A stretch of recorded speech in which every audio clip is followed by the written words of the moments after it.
نبی پاک علیہ السلام نے نوجوانوں کی حکومت سے پناہ مانگی،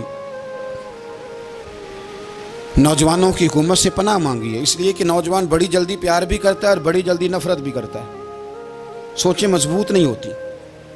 نوجوان آدمی، جوان آدمی بکھری ہوئی سوچیں ہوتی۔ ہم نا جوانوں کو وقت نہیں دیتے، ہم مطالبہ کرتے ہیں نوجوان سے کہ وہ ہے نوجوان باتیں بوڑھوں والی کرے۔ اگر جوانی میں بوڑھوں والی باتیں کرے تو پھر تو شیخ سعدی کہتے ہیں سارے بوڑھے چھوڑ کے اس نوجوان کے پاس بیٹھو، اس کے پاس فیض زیادہ ہے۔ اگر ایسا ہو جائے، کیونکہ در جوانی توبہ کردن شیوہ پیغمبری، یہ تو اچھی بات ہے، لیکن میرے عزیز اگر ایسا نہ ہو، ایسا ممکن نہ ہو تو پھر نوجوان کو آپ اس کی طبیعت کے مطابق ڈیل کریں، آپ اس کی سوچ دیکھیں، اس کا رویہ دیکھیں، اس سے پیار کریں۔ نبی کریم علیہ السلام کے پاس ایک نوجوان داخل ہوا، اندر داخل ہوتے ہی اس نے فٹافٹ ایک بات کر دی، کہنے لگا یا رسول اللہ مجھے زنا کی اجازت دے دیں، میرے جذبات بہت بھٹک گئے، میں روک نہیں سکتا۔ ہمارے ہاں ہمارے گھر میں کوئی فون کرے تو ہم غیرت مند بن جاتے ہیں، میری غیرت کو گوارا نہیں کہ کوئی میرے گھر میں فون کرے، اور اگر میں کسی کے گھر میں فون کروں تو پھر غیرت کدھر گئی؟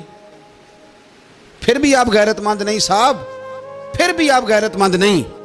اگر آپ کسی کے گھر فون کرتے ہیں تو آپ غیرت مند نہیں، تو یاد رکھیں اگر آپ یہ حرکت کر رہے ہیں تو پھر آپ کو بھی تھوڑا احساس ہونا چاہیے نا۔ نبی کریم صلی اللہ تعالیٰ علیہ وسلم سے اس نے کہا مجھے زنا کی اجازت دے دیں، حضور فرمانے لگے آگے آ جاؤ۔ حضرت عمر کہتے ہیں مجھے بڑا غصہ تھا، میرا دل کر رہا تھا اٹھوں اور 2 تھپڑ ماروں اسے، طریقہ ہے بات کرنے کا۔ حضور نے بلایا، پاس بٹھایا، تھپکی دی، فرمایا ایک بات تو بتا، تیرے سوال کا جواب پھر دیتا ہوں، ایک بات تو بتا یا رسول اللہ صلی اللہ تعالی وسلم۔ ارشاد فرمائیے، حضور فرمانے لگے تو پسند کرتا ہے کہ تیری بہن کے ساتھ کوئی زنا کرے؟ پسند کرتا ہے تو کہ تیری بہن کے ساتھ کوئی زنا کرے؟ کہنے لگا حضور میں بات بھی سننا پسند نہیں کرتا۔